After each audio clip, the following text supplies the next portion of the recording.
uma conversa aqui no Jornal da CNN. Raquel Landim segue conosco, assim como os demais analistas do Jornal da CNN, para uma entrevista com o presidente do Departamento de Infectologia da Sociedade Brasileira de Pediatria, Marco Aurélio Safadi. Ele foi um dos especialistas ouvidos na audiência pública sobre vacinação infantil. Doutor, muito obrigada por nos atender. Uma boa noite. Boa noite, Carol. Boa noite a todos que nos acompanham. Um prazer estar aqui com vocês. Bem, doutor, eu destaco duas falas na audiência de hoje. Uma da secretária de Enfrentamento à Pandemia, a Rosana Leite. Ela defendeu que o governo federal proporcionou um amplo debate sobre o tema. Já especialistas, como seu colega, doutor Renato Kfouri, falou sobre a quantidade de informações equivocadas que foram passadas na audiência de hoje. Como é que o senhor qualifica essa discussão que acompanhamos?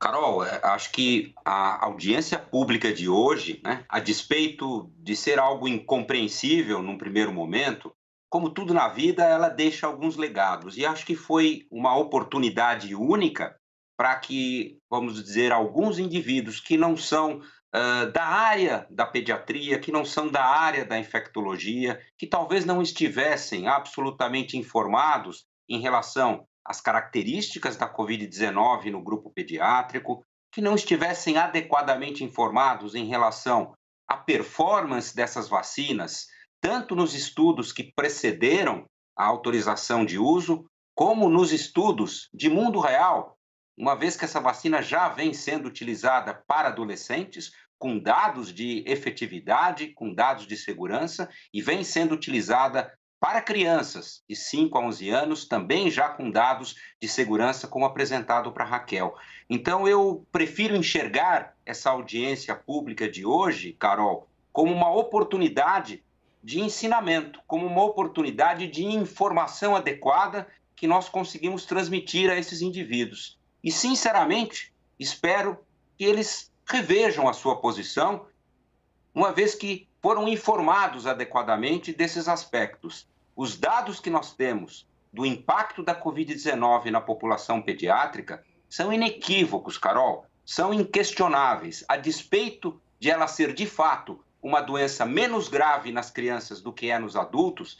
Isso, como eu tenho destacado há muito tempo, nos distraiu da real importância que essa doença tem também para a população pediátrica. Foi por isso que eu trouxe estes números que a Raquel nos mostrou, porque creio que eles expressam de uma forma clara, de uma forma mais didática, o que representa essa doença para a população pediátrica. Em resumo, Carol, eu acho que foi uma oportunidade de informá-los adequadamente e, sinceramente, espero que eles revejam a sua posição e saiam dessa reunião convencidos da importância de implementarmos a imunização, particularmente num momento como esse, onde temos uma variante de alta transmissão, já responsável por um aumento no número de casos aqui no nosso país, e que, pela experiência de outros países, deixam vulneráveis os não vacinados. Entre eles, obviamente, o grupo de crianças nesse momento. Raquel, sua pergunta, por favor.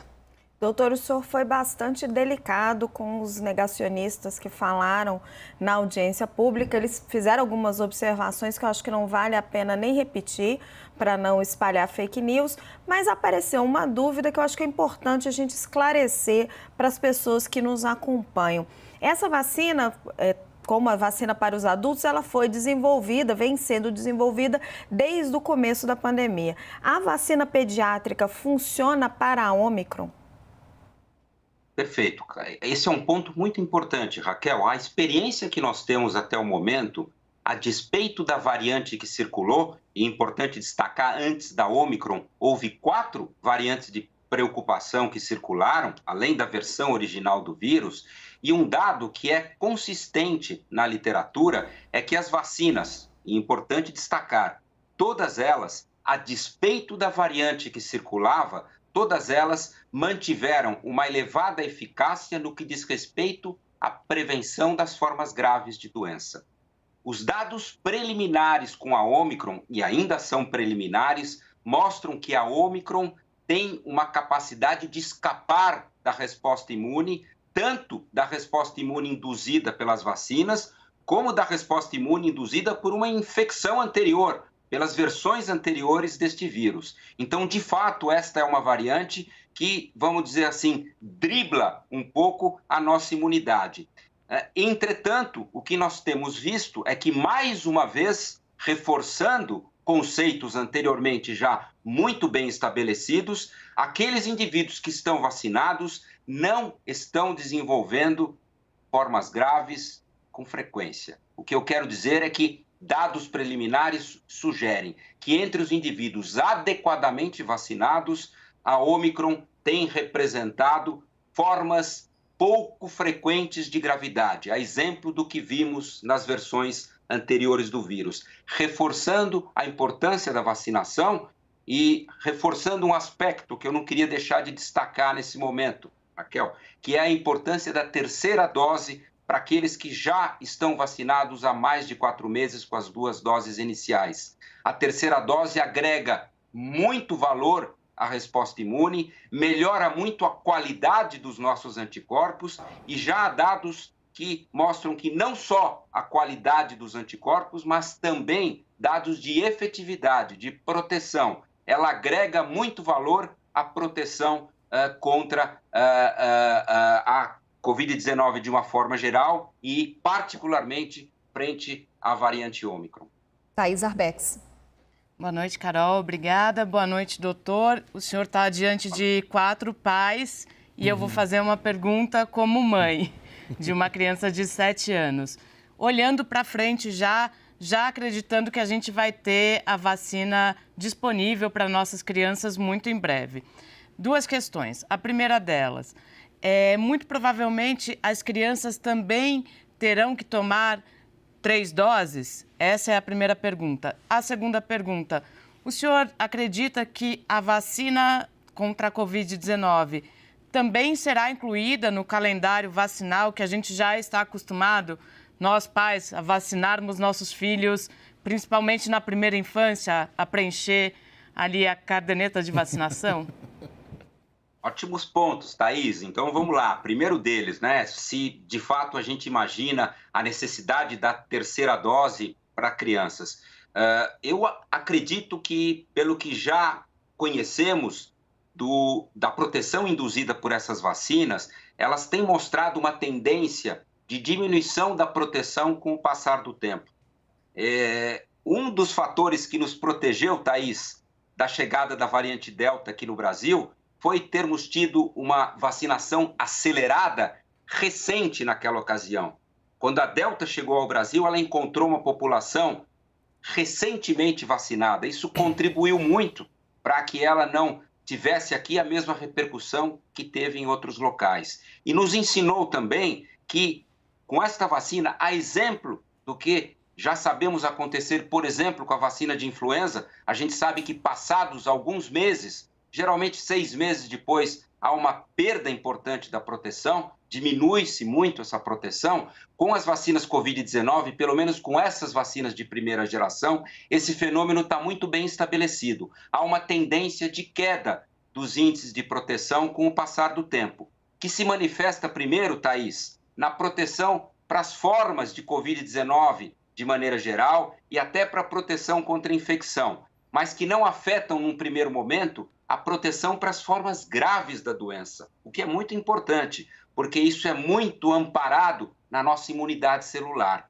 Entretanto, é de se esperar que haja necessidade de revacinações. O que não é claro ainda é com que frequência essas revacinações serão necessárias. Em relação às crianças, a gente imagina que, uma vez que haja um contexto epidemiológico no futuro similar a esse do momento, com variantes circulando, né, com hospitalizações ocorrendo, etc., haverá sim a necessidade de revacinação, inclusive da população pediátrica. Caio Junqueira. Doutor, boa noite. Doutor, a gente trouxe aqui mais cedo a informação de que o plano inicial, pelo menos, do Ministério da Saúde é aplicar semanalmente, né? Não tem todas as doses necessárias. Então, na semana que vem, deve ser o primeiro lote de 1,25 milhão de doses E nas outras semanas esse número deve se repetir, deve aumentar e que a expectativa é que até o final do primeiro trimestre que o governo consiga vacinar todas as 20 milhões de crianças. Qual a sua avaliação sobre esse plano inicial? Lembrando que pode mudar, de repente consegue uma chegada maior de doses, mas há um prejuízo, é ruim, é o esperado? Qual que é a sua avaliação sobre o Brasil começar a vacinação na semana que vem, aplicando 6% mais ou menos das doses que seriam necessárias?